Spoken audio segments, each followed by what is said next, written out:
السلام عليكم ورحمة الله وبركاته، حياكم الله. بالبداية صلوا على رسول الله. اللهم صل عليك يا حبيبي يا محمد. ملخص مباراة المنتخب المغربي مع مدغشقر اليوم في المباراة الودية.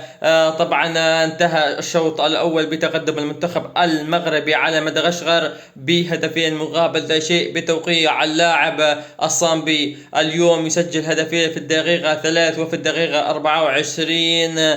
الصليبي يعني الصليبي قدم مباراة جميلة، هدفين، وكان رايح على الهاتريك لكنه لم ينجح طبعا في تسجيل الهدف الثالث، رغم كان في مطالبة بركلة جزاء للمنتخب المغربي.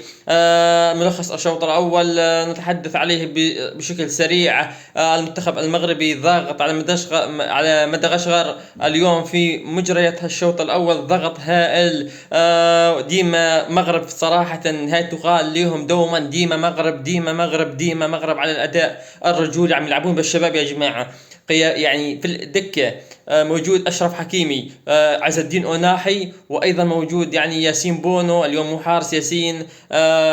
طبعا عدة لاعبين موجود، إبراهيم دياز، يعني أتحدث لكم عن عدة لاعبين على الدكة. والمنتخب المغربي بالشباب عمال يعني يلعب مباراة جميلة. نعرف مباراة ودية، لكن الشباب حتى يعطي معنويات كبيرة من أجل تحضيرات لكأس العالم. إذا المنتخب المغربي في الشوط الأول يفترس مدغشقر بهدفين مقابل لا شيء. أتمنى منكم الاشتراك في هذه القناة فضلا وليس أمرا، وأستودعكم بأمان الله. دمتم برعاية الله وحفظه.